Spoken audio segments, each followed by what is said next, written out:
नमस्कार विद्यार्थी मित्रों, सिद्धि हिंदी विद्यालय की यूट्यूब चैनल में मैं हर्षद जानी अर्थशास्त्र की क्लास में कक्षा 11वीं के सभी विद्यार्थियों का हार्दिक स्वागत करता हूँ। विषय की शुरुआत करूँ उससे पहले सुंदर सी सुविचार कि जो रहता है हमेशा मेहनत के साथ, किस्मत कभी नहीं छोड़ती उनका हाथ। इसी सुंदर से सुविचार के साथ आइए मिलकर 1 मिनट माता सरस्वती को याद कर लेते हैं।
सुंदर सी प्रार्थना के बाद हमारा जो लेसन 9वां चल रहा है वो लेसन 9वें के अंतर्गत जिसका नाम है राष्ट्रीय आय, लगभग उसके अंतर्गत जो बातें हमने पढ़ी उसके बारे में एक बार आप लोगों को संपूर्ण लेसन की जानकारी बताने का प्रयत्न करूं। तो सबसे पहला जो मुद्दा हमने पढ़ा वो राष्ट्रीय आय, 94 पेज पर राष्ट्रीय आय का अर्थ हमने समझा। राष्ट्रीय आय के अंतर्गत आने वाले अलग अलग विद्वानों की परिभाषाओं को हमने देखा। उसके बाद राष्ट्रीय आय और राष्ट्रीय उत्पादन का अर्थ हमने देखा।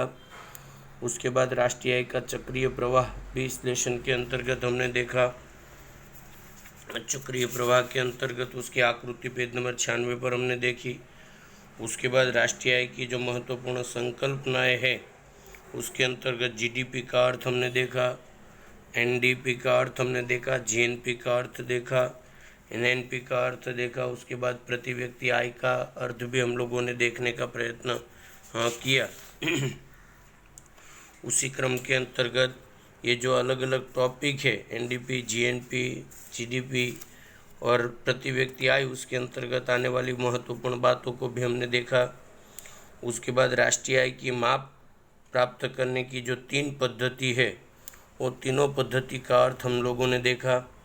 वो तीनों पद्धति के अंतर्गत हमने राष्ट्रीय आय की माप की सबसे पहले उत्पादन पद्धति के बारे में हमने देखा पेज नंबर 98 पर। उसके अंतर्गत महत्वपूर्ण लगभग 12 बातें कि अर्थतंत्र के अलग अलग क्षेत्रों का वर्गीकरण, वस्तु या सेवा का चयन, गृहिणी के गृह कार्य की सेवा,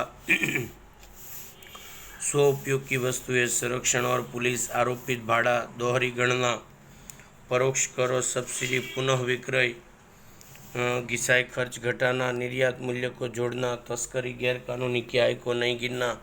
मतलब हमें इसमें वही मुद्दे देखने के कौन सी आय को गिनना है और कौन सी आय को नहीं गिनना है।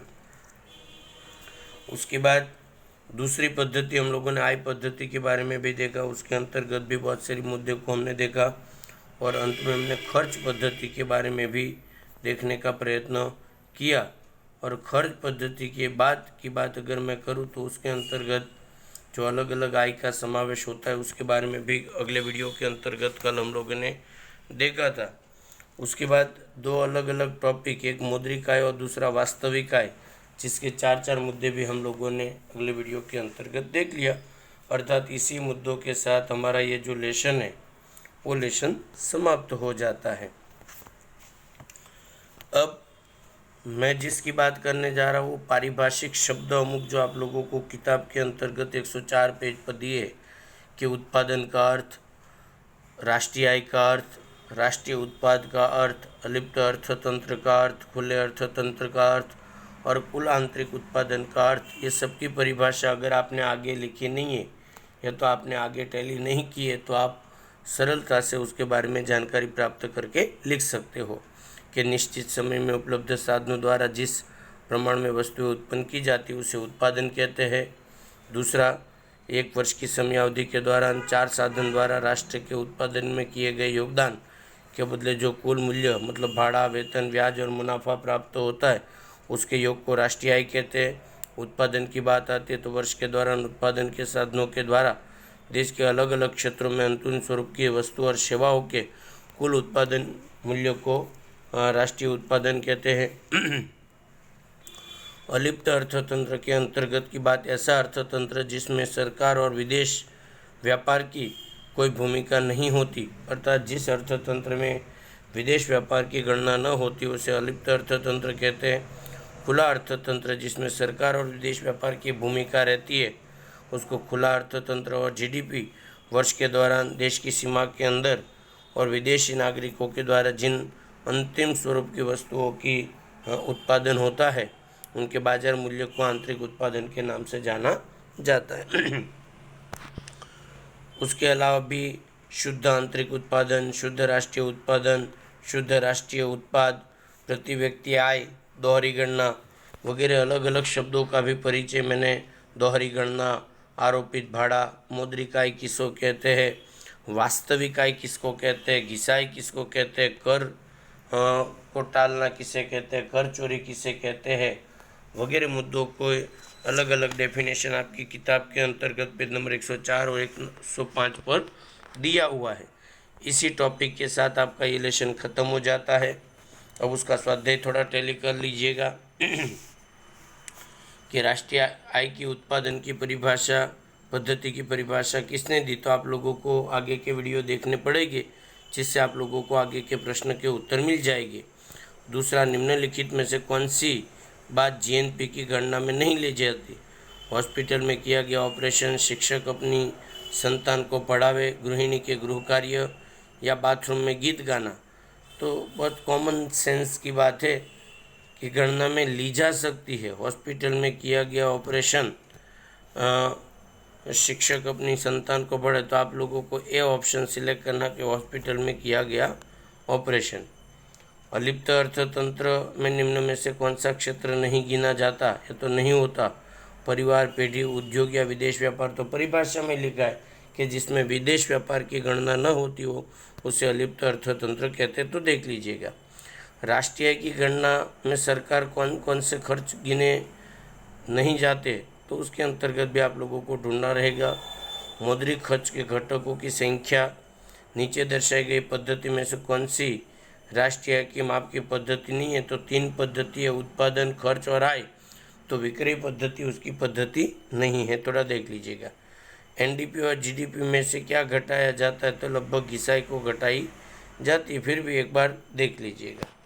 एक वाक्य के सवाल की बात करूँ तो एक एक अंक की परिभाषा अभी आप लोगों को दिखाई उसमें से मिल जाएगी कि राष्ट्रीय आय अर्थात क्या, अलिप्त अर्थतंत्र किसे कहते हैं, प्रति व्यक्ति आय ज्ञात करने का सूत्र, शुद्ध आंतरिक उत्पादन का अर्थ, शुद्ध बदला अथवा भुगतान किसे कहते हैं, पुराने मकान की खरीदी राष्ट्रीय आय में गिनी जाएगी या नहीं, गृहिणी के गृह कार्य की सेवा का राष्ट्रीय आय में क्यों नहीं गिना जाता? क्योंकि गृहिणी का उत्पादन अपने घरेलू उपयोग के लिए होते, स्व उपयोग के लिए होता है, इसलिए उसका कोई गिना नहीं जाता। उसके बाद आरोपित भाड़ा, भारत में राष्ट्रीय आय की गणना करने वाली संस्था का नाम CSO, सेंट्रल स्टैटिस्टिकल ऑर्गेनाइजेशन। उसके अलावा मौद्रिक राष्ट्रीय आय कौन कौन से भाव पर गिनी जाती है? 2 प्रकार की मौद्रिक आय जो है वो आप लोगों को मालूम है कि किताब के अंदर ही मैंने परिभाषा में आपको बता दिया था कि चालू भाव पर गिनी जाती है। उसके बाद प्रति व्यक्ति आय, यह देश के प्रत्येक नागरिक की आय नहीं है, वो विधान है नहीं है, क्योंकि इसमें अमीर और गरीबों की सबकी आय की गणना की जाती है और उसके आधार पर इसकी गणना होती है, इसलिए। उसके बाद 2 अंकों के सवालों में राष्ट्रीय आय की मार्शल अथवा फिशर की परिभाषा, 2 मुद्दे दोनों के। पिगू ने राष्ट्रीय आय को क्या परिभाषा दी? पिगू के बारे में 3 मुद्दे। राष्ट्रीय आय की खर्च पद्धति में कौन कौन से खर्च का समावेश नहीं होता? किताब में ये तो आप लोग अगले वीडियो में देखोगे तो मिल जाएगा। अंतर बताना, जीडीपी और जीएनपी, 3-3, 4-4 मुद्दे अंतर होकर आप लोगों को सरलता से मिल जाएंगे। जीडीपी और जीएनपी, जीएनपी और एनएनपी, अलिप्त अर्थतंत्र और खुला अर्थतंत्र वगैरह वगैरह वगैरह। कुछ भी नहीं मिले तो दोनों की परिभाषा, अंग्रेजी नाम, इसमें किसकी गणना होती है, इसमें किसकी गणना होती है वगैरह मुद्दे लिखकर आप सरलता से मुद्दे को पूरा कर सकते हो। उसके बाद राष्ट्रीय आय की गणना में उत्पन्न होने वाली जो समस्या है उसका समस्याओं को संक्षेप में समझाना है। उसके बाद मौद्रिक आय और वास्तविक आय का ख्याल समझाना है। उसके बाद प्रति व्यक्ति आय का अर्थ बताकर उसका महत्व समझाना है। उसके बाद सकल घरेलू उत्पादन और कुल राष्ट्रीय उत्पादन, शुद्ध आंतरिक उत्पादन और शुद्ध राष्ट्रीय उत्पादन के बारे में भी आप लोगों को समझाने का प्रयत्न करना है। निम्नलिखित प्रश्नों के उत्तर विस्तार पूर्वक दीजिए।